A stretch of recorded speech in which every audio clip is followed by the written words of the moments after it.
Rolling into week 4 already, college football flying by, NFL in full swing. It is it is fall, Noah, but October is that prime month, right? Pumpkins start coming out, just Halloween decorations. It's a great time to be alive right now, man, that's for sure. And I say that already moving off last week's incredible comeback win versus Pitt, because as we all know, it's wiped clean. It no longer matters anymore. It's absolutely phenomenal win. Okay. We cannot stress that enough. That is a huge win. But guess what? That does not win you this game in Lawrence, Kansas versus Kansas, Noah. As if the Pitt game, wasn't going to be hard enough, you kind of put in retrospect all the emotions from that win. We very rarely see a Rich Rod like he was after that game. It's all wiped clean heading into this week's practice, leading up to travel, and then obviously playing the game versus Kansas at a 6:00 tip-off. So there's a lot to unpack here now, a lot to discuss, and let's kind of dive right into it as we normally do. Before we do, of course, make sure to hit the subscribe button. 500 subscribers. I believe we're like 90 subs away right now. We'll finally be able to raffle away the giveaway items, and we are greatly appreciative of all the support, likes, comments, all that stuff we've been receiving. So let's do what we do best, Noah. Let's talk some football. Let's start with the overview and preview of the Kansas Jayhawks. So we know this is a team who played in week 0. They played Fresno State, won 31-7. You and I actually bet on Fresno State to cover 14.5, and Fresno State just didn't have the push up front. I said in our Big 12 recap in that video, I was surprised at Kansas, both defensive and offensive line in that performance. Since then, they played Wagner and who they blew out, and then they lost to Missouri on September 6th, 42-31. And obviously this past week where we played Pitt, they have a bye. So knowing the schedule, before we even dive into the players, Noah, kind of walk me through what you're thinking. How crucial is that bye week for them going to be in preparation for Rich Rod in this offense? It's big for them, Gage, especially coming off an emotional loss to, I don't know, recently in college football, we haven't seen this rivalry, but Kansas and Missouri is a big rivalry, right? So they're kind of on Pitt's side of things if we're bringing into West Virginia situation. They lost to their rival, right? And they've had a whole week to kind of get into, what they did wrong. Why'd we lose this game? Additionally, they've got to watch tape on West Virginia play, right? So they know a little bit about what they're looking for. I think it helps West Virginia in the fact that there were a lot of moving pieces last week that we didn't, us as fans didn't even really know was coming. And we watch the program every week. So looking what did Kansas have to watch until this past week, right? Because Jaheim was gone, Bray was gone. They knew both that, so they were waiting for some answers themselves come Saturday, watching us play Pitt. I think they know they're going to get a heavy dose of Ty Edwards. I still think, as the opposing defensive coordinator, you're preparing for a couple different quarterbacks. Even though us as fans watching that game, we think Nico kind of wrapped up that job. That's his. That's his to lose now. But I mean, you still have to prepare for multiple things. We haven't seen, the full scope of West Virginia's offense, especially, with the loss of Jaheim, because there are going to be some things changing. We saw some players step up in Gallagher, Preston Fox, even though he might be on the injury report this week, not too sure or confident that he's going to play Saturday. But when you look at them, there's so many questions at West Virginia, and it kind of benefits West Virginia in a sense that you don't know exactly what to prepare for. It's Rich Rod, high-tempo offense, and that's something you can't really, replicate in practice. But also West Virginia going on the road, and we've kind of struggled a little bit on the road. Obviously watching, us play Ohio and watching us play at West Virginia, kind of two totally different teams. I think a little bit more swagger we have playing at home there, Gage. I'd say you're right. That's kind of a big thing to put in perspective is, are we going to be a team that struggles in road games this year, or is the Ohio game kind of the fluke? And I think that's kind of the main narrative heading into this week is, how will these guys play in their second road game in the season? Because the Ohio, yes, it's an away game, but it's a weird travel situation, Noah. You travel kind of 2 hours away to play, and it's odd. Like, we're watching that game, it literally, and you said it to me, in Ohio, it looks like you're playing at a high school stadium. So not that any of that should matter and factor in to how you should play on any given Saturday, right? But sometimes when you get on a mid-majors kind of home field, you will play down to that level, right? We see that all the time. It happens. It's understandable. So College maybe definitely. Yeah, 100%. Neutral courts. I mean, that's why March Madness is what it is, right? So, in hindsight, is going to Kansas, starting Big 12 competition, conference play, all that. Does that give you the sense of urgency of like, on top of the loss that you suffered in your first away game? Okay, we got to lock in. This is it. Let's go. So let's look at a couple things, Noah, and then we'll kind of form our opinions and stuff like that. I want to key in that Vegas and the books have this as a damn near blowout game, which you and I both disagree on. Spread is currently sitting at West Virginia plus 13.5, which to me, after watching the defense perform last week, is absolutely absurd. Because I will go on record saying, if you and I were coaching a college football team, right, Power Four, they said, who would you rather have as quarterback? I don't know your answer, so feel free to chime in. I would pick Eli Holstein over Jalen Daniels. I really would. Would you agree with that, or would you go the other way? I would agree with that in the sense that even though Holstein didn't make plays last week, he's did it over his career. Daniels essentially is kind of like when he's good, he is elite, but when he's bad, he struggles in turning the ball over. And I think that's kind of the difference. Eli Holstein's more of a steady, quarterback, where Daniels has more big playability, but kind of a little bit loose with the football, in my opinion. So you're almost saying, right, an inconsistent quarterback is demanding 13.5 points from Vegas books right now. To me, that's where I kind of disagree with that. Now we'll get into obviously our game prediction, stuff like that. 13.5, I will most certainly be betting on the Mountaineers to cover that 1,000%. As far as passing props, and this will obviously get us into the kind of player previews, names you need to know for this Saturday's game. Jalen Daniels' line currently sitting at 244.5 yards, and we've said it best, Noah, and we'll talk about him for a minute. On the season, currently 679 yards, 9 touchdowns to 2 interceptions. He also gets it done with his feet, 21 carries for 90 yards. We are back to the Ohio game plan in the sense of this is a guy you have to worry about outside of the pocket because he will run freely. And like you said, there will be some times where it is designed runs for him.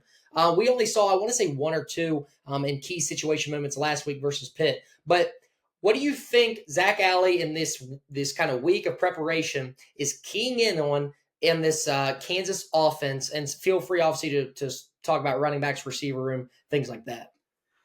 Gage, I think what Zach Alley sees in this is Kansas is very, very limited in the run game. I'm looking at stats from 2 weeks ago against them versus Mizzou. Jalen Daniels is their leading rusher. He has 25 yards on the ground. They ran for 31 total in the game. And I kind of drew the point on 3rd and 4th and 1. They weren't very successful on 3rd down, Gage. I think you had the stat there earlier where we were speaking about it. But even on 4th down, 4th and short, 3rd and short, they don't like to run the ball, and I'm a big believer in keeping the ball in your best player's hands, which for them is Jalen Daniels. In my opinion, he is their playmaker. But if you are hesitant to run the ball on those short down and distance, you're almost making Rich Rod. If you give him 3rd and 1, 4th and 1, those type of things, you don't know where he's going to hit you at, right? But whenever you don't want to run the football, you're kind of saying, I question my offensive line. So I think what Zach Alley is going to attempt to do is keep these guys behind the sticks, right? And make them one-dimensional where he knows they are going to pass the ball, and he's going to send pressure. Jamori Robinson could have one hell of a day Saturday, Gage, in his debut as a Mountaineer, right? Wouldn't it be nice to get a defensive debut like we did from Ty Edwards on the offensive side of the ball last week? Yes, it would be phenomenal. At running back, Daniel Henshaw has kind of been talked about, or Hishaw, I guess I should say. He's been talked about. Can he fill Neal's shoes? Right? Devin Neal, I believe, was the back's name last year. Can he fill Devin Neal's? I don't believe they're the same, type of runner. They kind of have the same body type, similar body types, but I don't think he's as electric as Devin Neal was. Devin Neal was a problem in that backfield for many years at Kansas. We watched as Mountaineer fans. Outside of that, at receiver, they do have Deshaun Hanika, 6 receptions, 74 yards, and 2 TDs, right? So he is their playmaker in the red zone, in my opinion. They were able to pass the ball effectively against Missouri, but still only 223 yards, 2 TDs, and Daniels threw an interception, Gage. So like I said, if you can make these guys one-dimensional, it's kind of what Missouri did. And granted, we know Missouri is an SEC defense, right? So we kind of talked about this. We hit on this almost, every other episode, it seems. SEC and Big 12, that's where the difference is. In the trenches, right? Offensive, defensive line. Missouri's defensive line is going to be quality, But West Virginia's defensive lines produced. I think I saw a stat today that West Virginia was number 2 in sacks in the in the entire NCAA, like country. Division One football. Yeah, So they're going to send blitz at Daniels. I think what they're going to want to do is keep him contained. Try to attempt to. He's very athletic, very similar to Navarro at Ohio. But if they can keep him contained, force him into bad situations. We saw them do it with Navarro, and I think it's a very good opportunity for them to do here. If we can get turnovers, Gage, that's where I think West Virginia is going to be able to, really definitely cover that plus 13 and a half, but possibly on upset alert, in my opinion. yeah, upset alert is the key thing to remember there. It's funny you brought up kind of the offensive line and the run game struggles they have. Josh Wolf tweeted out earlier this week, Kansas starting left tackle Calvin Clements has a pass blocking grade of 33.2. This ranks him 197th out of 209 tackles with 70 pass block snaps. And like you mentioned, West Virginia is second in the country for total sacks. So I think this could be a situation where our defensive line, which has been a strength this season, could have a field day. Like you said, stopping the run, getting to the quarterback, producing sacks. We know the scheme. We know that there's going to be blitzes from left and right in every which direction. It just on paper to me, and this is where algorithms you can run simulations of games 10,000 times, right, to find your pinpoint number for a spread. But unless you're actually watching these games on paper, to me, Kansas, or I'm sorry, us for Kansas seems like a matchup nightmare, in my honest opinion. Defensively, I think we are a nightmare for their offense. Now, I say that, and there's obviously a chance that they go out and score 35 points or whatever it is. Like last week, what was it? No, I believe Pitt, they ended up with 20, was it 21 or 24? I'm blanking off the top of my head. But 24-17, believe. 20, I believe, yeah. Whatever it was. But like you mentioned, on the offensive side of the ball, third down conversion percentage right now, 23%. That is abysmal through 3 games in your season, where 2 of them you played Fresno State and Wagner, right? So that's what I'm saying. It all comes to play when if you can get an early down sack on first down or second down and make Daniels work from behind the chains, you are going to have major success when you get this team to third down and it's 3rd and 6, 3rd and 7, 3rd and 8. It's all pairing well for the defense if they can make that happen. Now, if they're struggling on first down and Kansas is getting those kind of 5-6 yard run plays at the beginning and it's 2nd and 3, 2nd or 4, that's where you're going to find problems against this offense. And the other thing with Daniels, this is kind of a player I think about.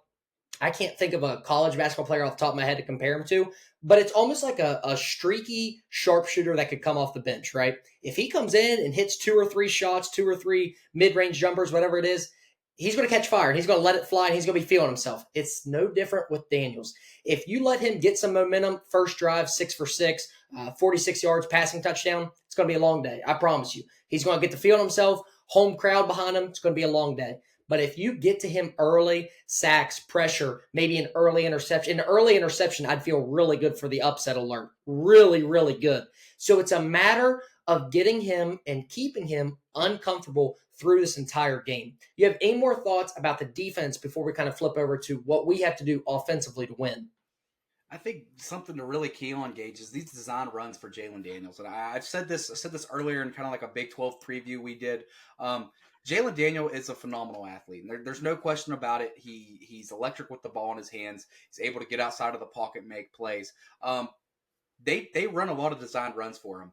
After watching what West Virginia did to Eli Holstein on the very few plays that we saw him run the football, Jalen Daniels better be ready because these guys aren't going to let up. It's a game where if West Virginia plays gap sound football, they run a lot of little RPO dump offs to tight ends, things like that. And Jalen Daniels is put in a place where he has to make decisions, and he's holding on to the ball too long. I just really think that they need to key on, Kansas as an offense is like, hey, let's protect Jalen Daniels because these guys are absolute, monsters coming off the edge. Another kind of like little storyline here, Eddie Kelly, little revenge game, Gage. Would love to see him have. He's been a phenomenal player for us here in Morgantown this season. But man, I would love to see him have some big plays against his former team. I got no doubt in my mind. One thing I love about Eddie Kelly, sack, big play, big stop on the run. He's right here, right? You see him on his helmet right here. And I forgot to say this last episode, and we're going to see it so much more throughout the season that I will have plenty of chances to mention it. I love when Ty Edwards runs through 3 or 4 people, gets a gain of 10 yards, stands up, and talks his shit. That, to me, fires me up, Noah. I can't lie. That fires me up. When you have a running back or just a playmaker in general, it just leaves it raw on the field. You can tell how much it means to him. I love that. Forgot to mention it last week. Definitely wanted to mention it because it kind of reminds me of Eddie Kelly on the defensive side of the ball. All right, let's flip over. So this is where I understand Vegas making this a 13.5-point line, along with the last thing we'll close about the emotional aspect of this game coming off a big win, yada, yada. Offensively, this is where you can kind of say, well, what's it going to look like? And it's been like this the entire season. Is it going to be multiple quarterbacks? Is it going to be Nico the entire game? Is it going to be, I don't know. Are we going to see what I did last week where it's like this, boom, Henderson, you're in. I don't know.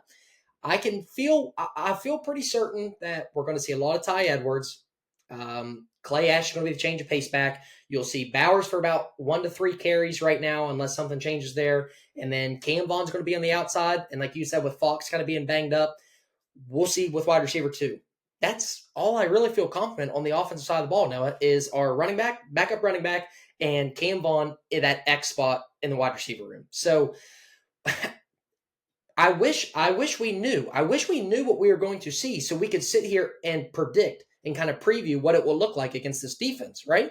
But I can't sit here and say, I think Nico in a full game looks like this, because there's a very good chance that he doesn't play the whole game. We've saw that. So I don't know. I'm kind of at a loss for words as far as these videos we do about talking for the offense. I know one thing's for certain. Ty Edwards' rushing line right now is currently at like 73 and a half. That's an over. He's going to have another, 80, 90-yard rushing game. That's about all I feel confident in, Noah. I mean, what do you think? If we get a full game of Nico, where are we? And then if it's rotating quarterbacks, where are we with that? I kind of want to hear your 2 scenarios. If you get a full game with Nico, Gage, I think you're going to rely on establishing the run early. I mean, just like a regular Rich Rod offense, what we've seen, Ty Edwards, if he can go for over 100 on the ground, I think that's a very key line for West Virginia to win this game, right? Well, Ty Edwards has to be big. He has to hit some big plays. If you see a full game of Nico, I think you're going to see a lot of tight end action this weekend, right, Gage? And the reason being is Kansas struggled to stop the run against Missouri, even though Bo Prabula threw for 334 yards. Jamal Roberts, their running back, and Ahmad Hardy, they both had over 100-yard rushing games, right? So when you look at that, that's 200-some yards on the ground, 250 yards on the ground between the two, right? So when you look at that, if West Virginia is able to establish a front line dominance, I'm not saying they will, it was an SEC offensive line, but if they're able to get push and get to that second level and free up some hole for Ty Edwards where it's him versus a safety, I'm taking Ty Edwards every time, right? If they're able to do that and give Nico time to pass the football, Kansas is going to have to stack the box, right? Because Ty Edwards is not taken down by one person very often. We watched it last week. When you stack the box, what it does is it frees up the tight end crossing game. It frees up the little kind of what I think Nico's good at, is the quick decision right off the line of scrimmage, get the ball out of your hands, right? Tight ends flown up the seam. Slant by Vaughn, behind the backers. I think that's what you're going to be able to see if we're able to get that ground game established and Nico's hitting on all cylinders. Would love to see it for him. Like I said, phenomenal week last week. Would love to see it. If we are still, kind of tossing around which quarterback we're going to go with, it draws so many questions. Are we going to see like 15 to 20 design quarterback runs, right? Because it's the other 2 guys in this, quarterback matchup. They have the ability to do that, right? So I just think if you get stagnant offensively with Nico back there, you don't really know what you're going to see. Like Rich Rod said last week, he was looking for a spark. Did you and I agree with the quarterback move? I don't think we liked it, right? Because Nico was playing well enough. I think it was like But 7 for 13. He was 7 for 13, like 92 passing yards. Didn't do anything to just be like, yeah, no, Scotty, let's go. Like I don't know. yeah, so whenever you do that, I mean, it does draw a challenge for the defense because, like, okay, now we have to be very, very serious about this quarterback run. This guy has the ability, to kind of where when Nico's in the game, nobody's really worried about Nico running the football, right? Which is okay. There's two ways to skin a cat, they say, right? There's multiple ways, right? So whichever way you go with, I think you kind of have to stay true to. But I think just after last week's performance, and I think the team outside of X's and O's and statistics and analytics, all these things, the team kind of after last week, Nico goes in for those last two drives. The team gravitated towards that, right? That's kind of the guy in the locker room, and I think that's why you're going to see a steady hand of Nico in the backfield calling the shots for the Mountaineers this week. I just think outside of even that, it kind of goes back on offensive line and can this run game produce? Because if the run game can produce, you're going to be able to extend drives. And we saw how the tempo affected Pitt, and it would be the same thing with Kansas because this is something that they're not too similar. I mean, not very many college football teams are used to nowadays. Yeah, quick hitter before we do our prediction. The emotional aspect of all this is, yes, West Virginia is coming off an emotional rivalry comeback win. That usually, for a lot of teams, doesn't bode well heading into your next week, especially when the team you're playing is coming off a bye week with extra rest, extra time to prepare, all of those things. So, like I said, there's 50% of me that understands why this is a 13.5-point spread. There's another 50% of me that says that this should be closer to a 4.5 to 6.5 point spread. Now, I really believe that this is not going to be a blowout by any means. The same way everybody last week was saying Pitt was going to blow us out, yada yada, and we sat here and preached to everybody the defense isn't going to allow it. Well, guess what? The defense isn't going to allow it again. Nothing's changing. Actually, I'm sorry. Yes, something is changing. We're getting one of our most prized transfers is officially playing in this game. So something is changing in a positive way. I can't believe I'm wearing a Mountaineer hat and talking about West Virginia and saying something positive is going to happen. Seems like we don't get to do that very often. But I mean, Noah, this is not going to be a blowout. This is going to be a competitive game. It's going to be a good game, really good game to watch just as a football fan.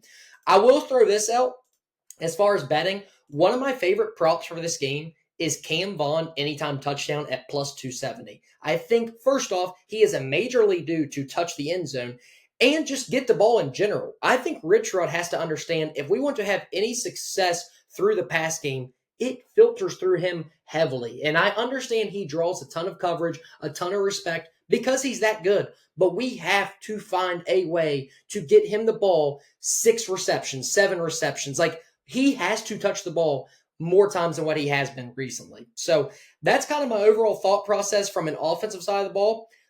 It's easier to do the recap episodes because we get to kind of see what is going on. Right now, we really don't have a lot of consistency where it all starts with the quarterback. If Nico plays the entire game, I have full faith. If it's rotating, not that I don't have any faith in the other quarterbacks, I'm just a big believer in the consistency and overall kind of what you said, gravitating towards a quarterback, right? It's hard to play with multiple quarterbacks in and out of the game, from offensive line to receiver, different cadences, everything. So I'm hoping one quarterback. I would really like to just see one quarterback from start to finish. That would be nice. So I know that's a lot to ask for from Rich Rod. So let's get into it, Noah. Let me hear your game score, game prediction, how you think this is going to play out, and let's hear about it. Yeah, this is completely we haven't spoke about this just to let everybody know. Gage, I'm going to go with Zach Alley this week. I'm going with Zach Alley. And I hate to say it because I know last week we said, we were going to be very realistic about everything we do, but just like you said earlier, and I think it really hits home, is this is a very, very bad matchup for Kansas, right? Side by side, these two teams, you look at them on paper, you look like what they're able to do, what one struggles with, what the other team prefers to do. It's very, very rough. I think Kansas is kind of looking for an identity offensively and defensively, right? They're kind of searching. Not that they weren't good against Fresno State and the smaller teams, but watching them play Missouri, they looked very unsure of themselves in key situations, and that's why Missouri won the game. They were confident. They were able to take control of the game. I'm going to say West Virginia wins 27-21. Rich Rod's able to get a lot of early success offensively, which opens up some things for us. And I think we're going to have a turnover on our side of the 50. Offense doesn't have to work too hard to get points. At least come out of there with a field goal. Jalen Daniels gets put in a situation where he has to do a little much. And even their coach said in the presser, that's kind of Jalen Daniels' flaw is he tries to be Superman sometimes when not even Superman can make the play. And that's where I kind of look at it. Even though I would kind of give the slight edge to Jalen Daniels in the quarterback matchup between him and Nico, just off, how long they've played, veteran savvy, those type of things. I just think the pressure that Zach Alley's going to be able to bring, Jamori's going to be hype, even if he's a plug-and-play guy on 3rd and down. I really like West Virginia's spot in this game. It definitely at plus 13.5. I do too. I think this is a bogus line. This is a very unrealistic line, in my opinion. If we lose by 14 or more, not that like we're going to be upset or pissed off or things like that. I don't know how you can watch this defense and justify that line. I really don't. I mean, even if we didn't complete this crazy comeback, right, last week, I mean, it was a 10-point game at its worst, Noah, at its worst, with Pitt having great field position off those turnovers and everything. 10 points was the worst possible thing at that moment. So, yeah, I completely see your angle, and I'm actually glad that you ended up picking the winner, because this would be the first time that we disagree, because I'm going to go 24-21 Kansas in this game. And before people kill me about picking against, like you said, we're going to be realistic, and I'm just going to be realistic about a couple of things. Number one, I have to see, and I hope they prove me wrong in this, what this team looks like on the road, because our one sample size in the one game we have to go off of, it wasn't pretty. All right, it wasn't pretty. You're not going to have the crowd factor like we did last week. Which, by the way, if you're watching this, you were at the game, give yourself a pat on the back. I thought the crowd was phenomenal. We said that. You're not going to have that crowd to lean on at this game, and I do think that the defense plays extremely well. I don't know. The defense played extremely well at Ohio, but it was the offense that was at fault. Ty Edwards, obviously, what did not play in Ohio, will play in this game, is going to make a huge difference. I just, before I'm able to, first off, pick us in an away game with this big of a spread, I have to see it with my own eyes that we're able to travel to an away game, establish our system, our run, our culture, right, in another team stadium, and take over a game. And I really want that to happen. This isn't me sitting here, I'm rooting for Kansas Saturday. They're going to win. No, believe me, I will have money on West Virginia plus 13.5. I'll have them on the first half spread plus 7.5. I will have money on Cam Vaughn touchdown. I will have money all over on West Virginia. I promise you that.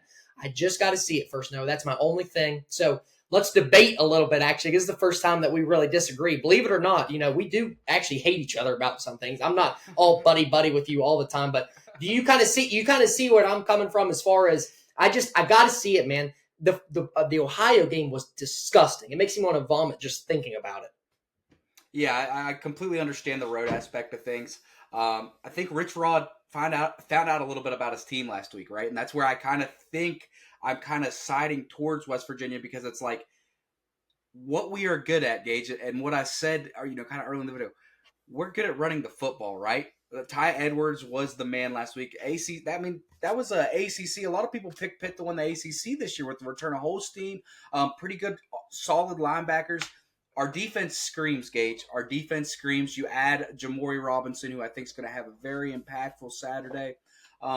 And I'm just telling you, if Ty Edwards is able to have 100 yards on the ground, right? I think it's huge for what Cam Vaughn's able to do. I think it's huge for what Rodney Gallagher's able to do. And I really think Grayson Barnes is going to have a game where he kind of established himself in that tight end one role, because I think Kansas is really going to have to stack the box to stop this run. And it's going to leave him open, in the middle of the field often, right? And if he's able to show his athleticism, he's a hybrid tight end. He's not a huge guy, right? That's what Rich Rod keeps hitting on, is that he has a lot of hybrid, tight ends, because they're a little bit smaller, but they're quicker. Almost could play, a receiver position. I just really like West Virginia in the game because of the matchup. But I can also see on your side of things, there's so many questions offensively.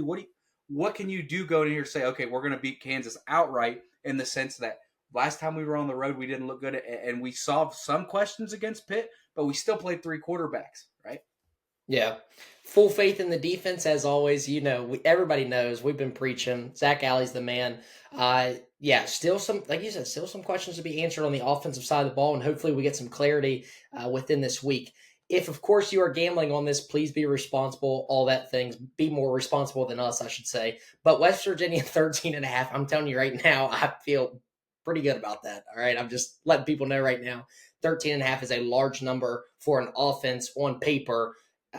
Doesn't match up well with us. So it's kind of my final takeaway. Close game, very good game. It's going to be a phenomenal game to watch. I'm very excited to watch this game. You win this game, Noah, big one versus Utah, not to get ahead of ourselves, obviously, but like I said, you get back at home, a lot of momentum to be had. This is a key game. We did that thing kind of preseason, swing games, key games, things like this. This is a swing game as far as this season has went so far. Not that it make or breaks your season, but man, you start looking at yourself a little different. You pop a win in Big 12 play in the first week of it. So anything else from you, buddy, or are you good? No, I'm all good. Think everything's out. Like I said, a lot of questions offensively, but defense, we know we're going to be steady.